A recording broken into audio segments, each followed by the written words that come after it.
Hello and welcome to Helping Other People Excel, or HOPE as we like to say. And today we'd like to come into your homes and bring a little hope to you, a little encouragement, and uplift your spirit. Today I hope to talk to you a little bit about why. What is your why? What makes you motivated and encouraged and excited and all that? So we'll get at that here in a little bit. Before I get started though, of course, we want to thank our great sponsors. First of all, we have WCET, who brings us this fine show, and they do all the editing and promoting the production of this program, and we're really grateful to them and appreciate the fine equipment and so on that we get to use here in their nice new digital studio. So thank you, WCET and JD and Alan and everybody that works behind the scenes to make all this happen. In addition to that, we have Pamper Me Naturally. Pamper Me Naturally brings you a fine quality of, fine array of products, good for your skin. If your skin could talk, it would say Pamper Me Naturally. They have a fine arrangement of soaps and lotions and lip balms and many important good things for your skin, essential oils and so on. So their salve, I know, is really good. I've used it a lot of times for mosquito bites or itches or scratches or cuts, even burns. It's really good for that. And she's got that in assorted different sizes. I try and carry a little one in my pocket all the time because you never know when you might cut yourself or whatever. You can put a little of that salve on there. It heals really quickly and feels instantly better because of the ingredients, the natural ingredients I might add, that she puts in there to help cut down on itches and pains and so on. So pampermenaturally.com. If you go there and you order from them or contact them in some way and order, let them know that you heard about them here on HOPE, Helping Other People Excel.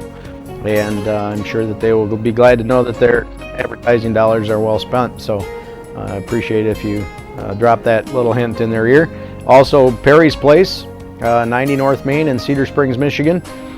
He's got a little store of fine herbs, teas, and more. They have massage work.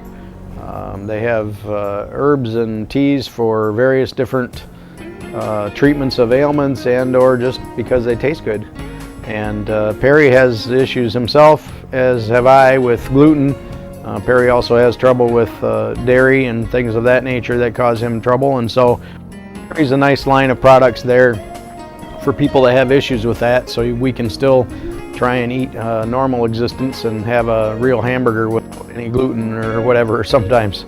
So I know I really appreciate being able to have a hamburger now and then, because otherwise I got to eat it without a bun, and that's no fun. But the alternatives aren't good.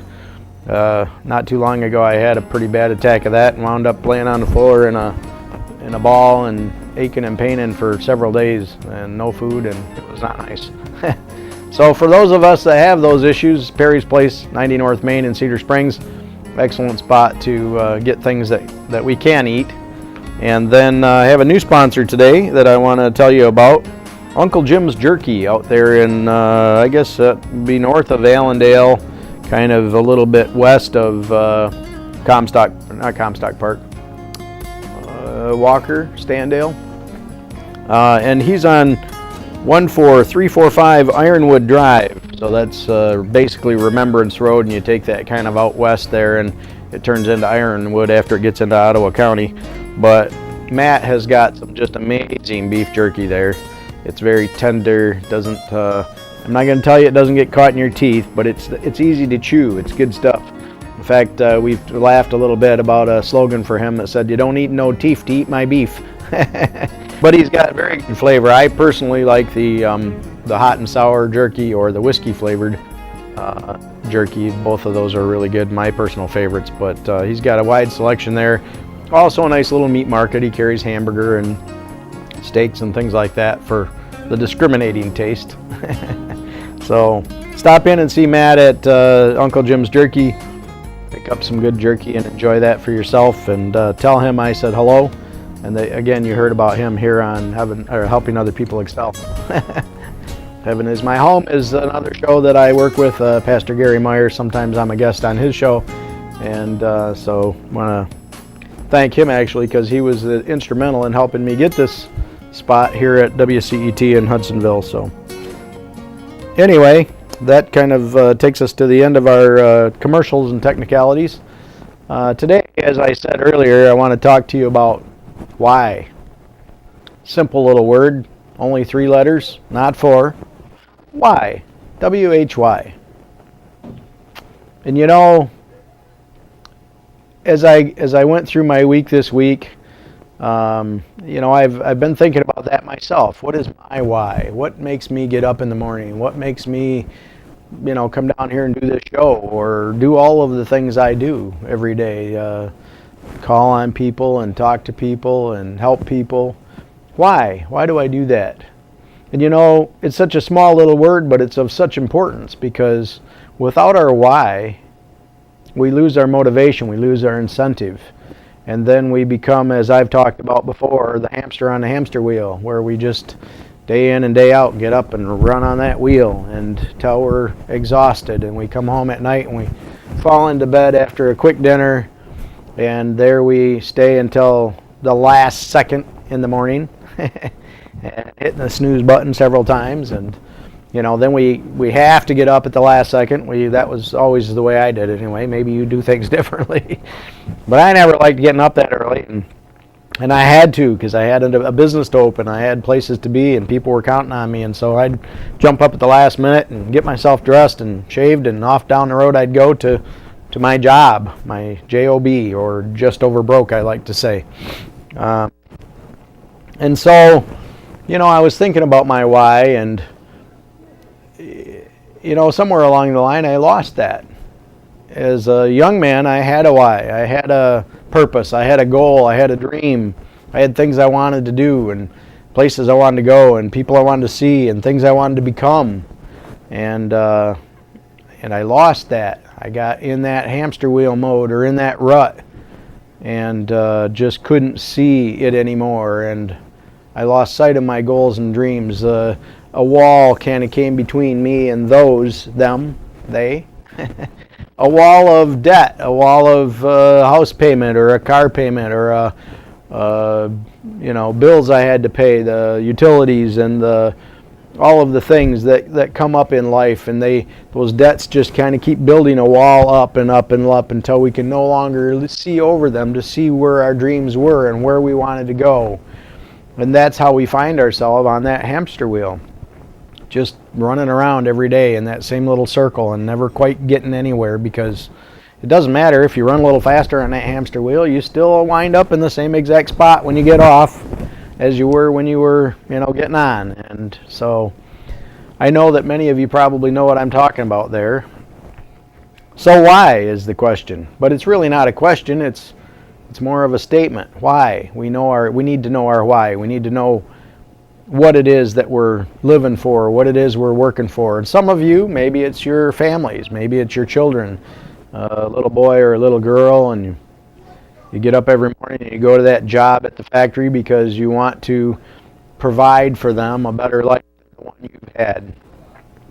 Maybe you're older like I am and you've got grandkids, and you know, maybe it's your grandkids that's your why you get up in the morning, and why you know, get out of bed and put your feet on the floor and pull your clothes on, and you go down the road and you're here to see those grandkids, you know, or they're coming over to see you today and you're going to have a nice fun-filled day.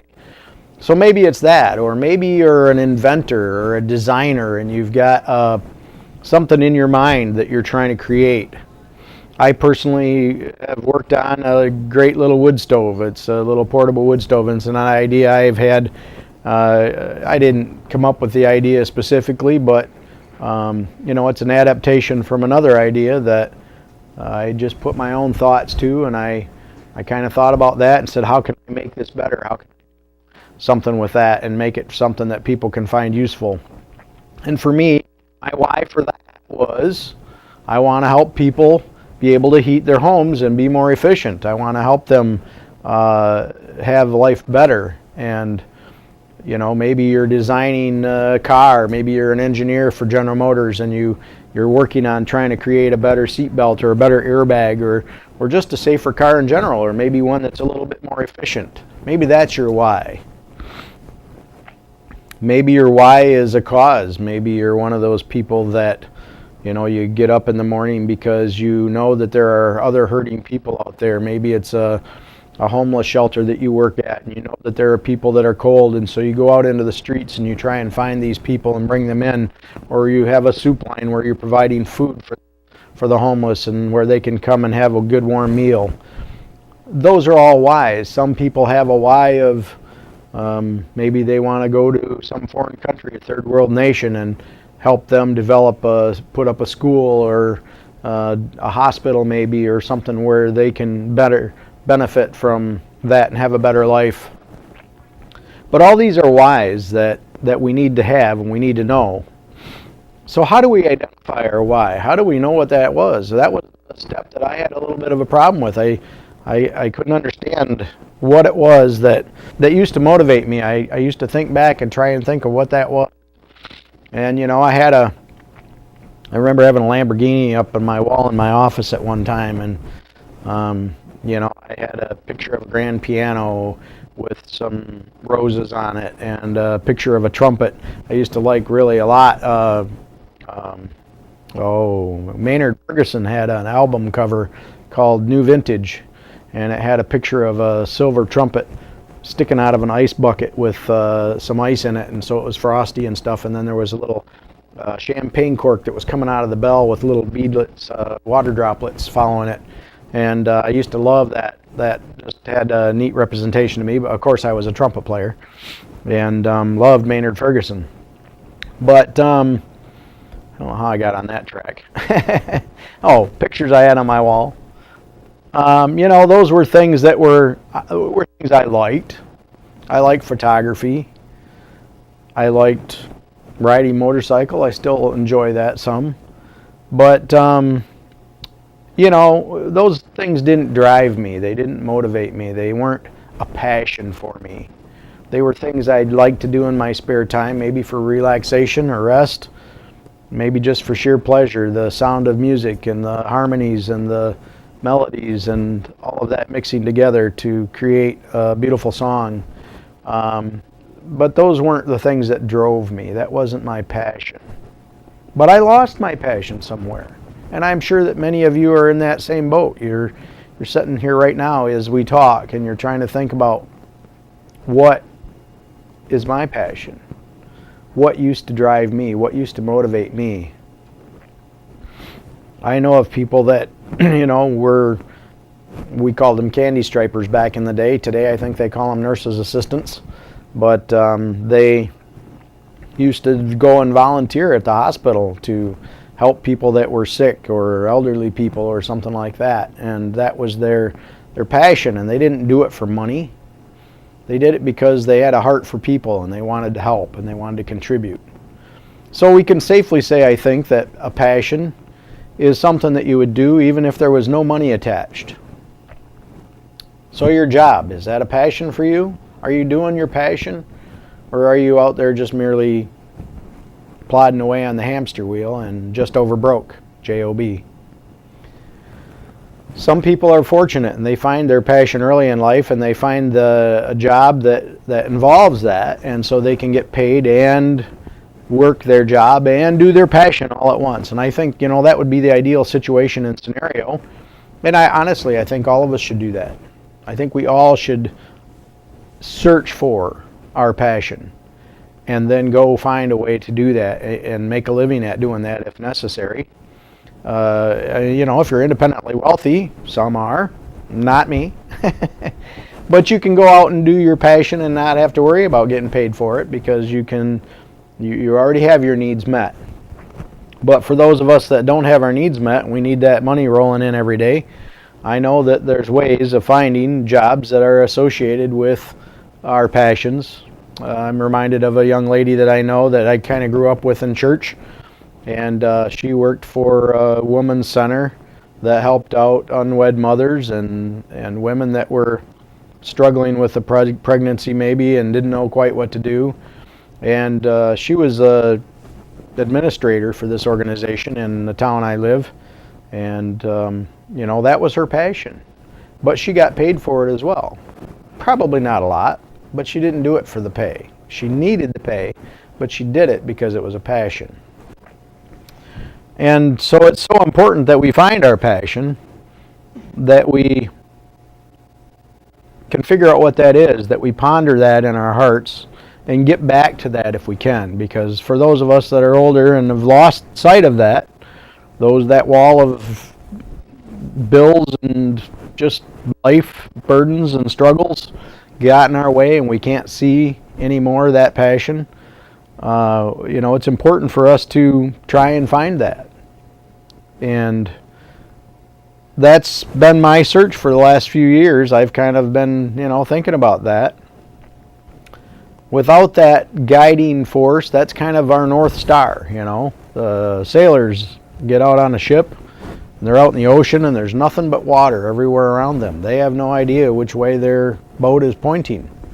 They have a compass, maybe they don't, but they can always count on the North Star, at least if it's visible. If it's cloudy, you might have a little problem there. But that North Star guides them where they need to go at night. Even though they can't see any land around them or anything else around them, they can see that, and they know that if they're going that way, or if they're going maybe a degree off from that, they're going the direction they need to go. But that star guides them. Our passion is our star. It guides us. We need that to be able to accomplish the great things that we were put here for and intended to do. And I firmly believe that passion was put in our hearts at a very young age for that very reason. That was what we were put here for. That was what we were created to do.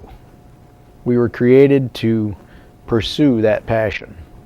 And it's so sad, the lives that have been dedicated to running on that hamster wheel or working at that job just over broke because they had to pay the bills and they lost sight of their passion. They lost sight of what it was that they were intended to do when they came here and how they could have been wave makers. We talked about the Wave Makers book, about stories of people that over history of our time, and I'm sure it's not all inclusive. It just kind of hit the highlights of a few of them that really made big waves, but they created ripples, they created waves of their creativity, their passion, all through history. To this very day, some of them are still effective in doing things to help other people. That is the kind of legacy that you want to leave. You can leave a statue somewhere of your face, and people will go by and they'll see that, as many of us have, and go, huh, who's that? Oh, you read the little label on there and the name tag, and you go, oh, that was John Ball, for example. How many of you know who John Ball is? John Ball was the man that John Ball Park is named after, and of course he's got more than a statue there. He's left a ripple, because that little zoo, that little park on the west side of Grand Rapids is still there to this day. Even though John Ball has been gone and dead, it still bears his name, but it still creates ripples because people go there and they enjoy it, and they see monkeys and they see fish and they see eagles and owls and things that you might not see otherwise. You can go there and see them in a semi-natural habitat. They try and make them as natural as they can for being a zoo, but they do the best they can, and that's a good thing. But John Ball started that, and somebody named it after him after he was gone, and they put a little statue. But the statue itself, it gives us an image of what John Ball looked like, but it really doesn't give us an image of what John Ball was. Ben Franklin, Thomas Jefferson, George Washington, we've all seen statues of those men. But the statues only represent their look, their image, what they looked like. It has nothing to do with who they really were. But yet, Thomas Jefferson and many of his inventions and ideas have sent ripples through history that we feel to this day because they had a passion for something. Ben Franklin had a passion for electricity and what is it, and what is it made out of, and what we can see what it does, but how can we harness it? And so he sent ripples through history because of his passion for finding out what that lightning was. We all know the story of Ben. And George Washington, of course, had a passion for his country and for the future of his people. And, so all of the things that he did during his lifetime were a culmination of his efforts of his passion to send ripples through history. And I think if we will follow our passion, if we can find out what that is and follow that passion, we too will send ripples through history, as we should. All of us should. We've all been created for a special purpose. We've been put here on this earth for something important. And what a sad travesty it is that we lose sight of that passion and that purpose. And we wind up on a hamster wheel or in a rut, which is nothing more than a grave with the ends kicked out. Or at a dead end, just over broke job. That's true tragedy. That's true sadness, because we could be so much more. You and I can be so much more than just that. So much more than just a dad. Yes, being a dad is a great thing, but being a great dad is an even better thing. And being a great dad who's set a living legacy for their children that they'll be able to benefit from generation from generation from generation after that. It's one thing to have spent a little bit of time in somebody's life, but it's another thing for your efforts to have been multiplied throughout history, like Ben Franklin and so many of the other ones that we've talked about. So getting back to why. How do you find your why? How do you know what is your why? And I think the best thing that somebody's told me that I think really helps you sum it up and really helps you understand what your why is when you think of your why, does it bring a lump in your throat?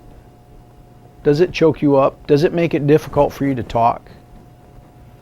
I've got a friend of mine who his why is the Florida Keys. He just really longs to go there and be there, to be on the sand and to see the beaches and the palm trees and feel the wind and the spray of the ocean in his face. That just chokes him up when he thinks about it.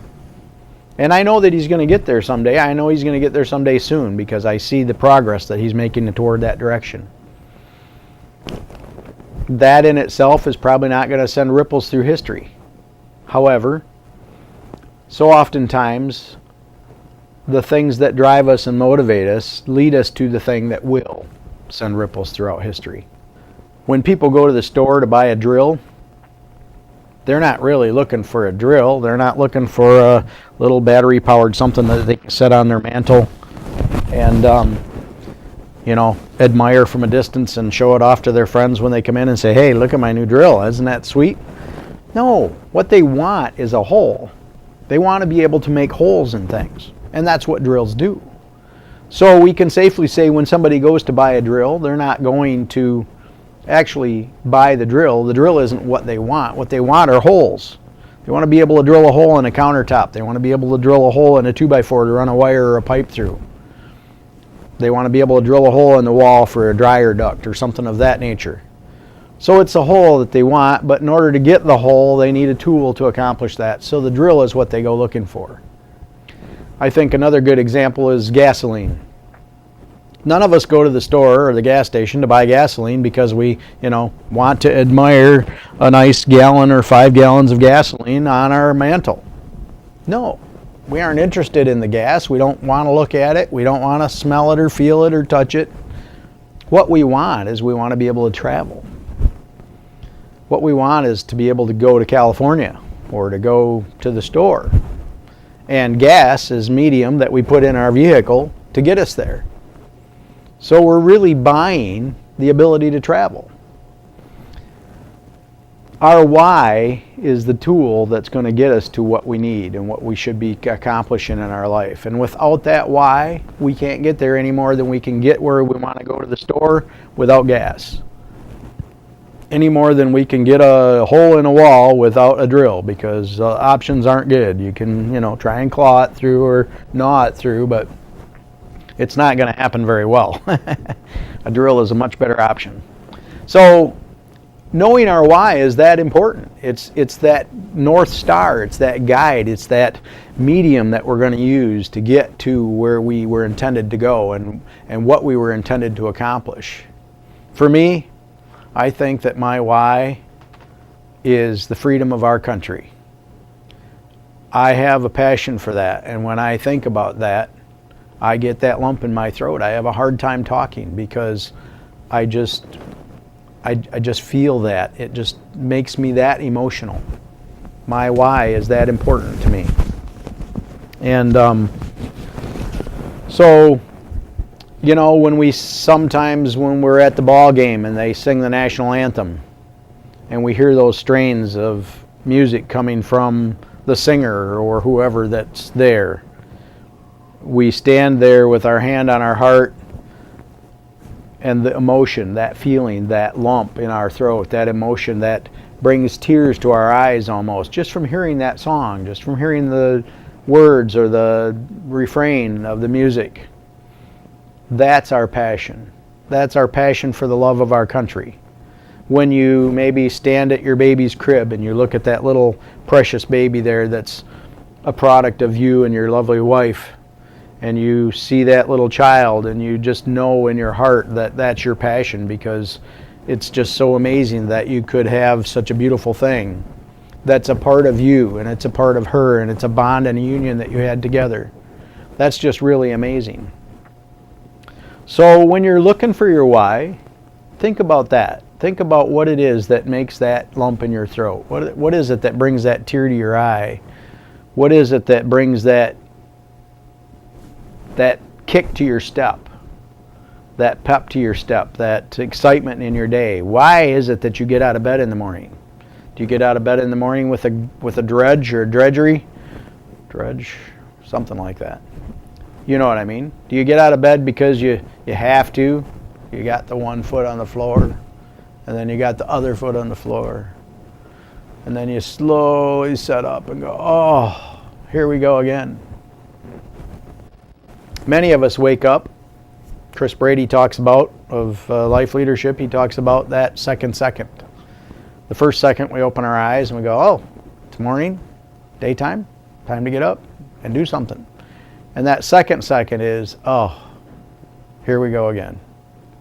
Back on the hamster wheel. Another grind, another day at the drudgery of life. Life doesn't have to be that drudgery.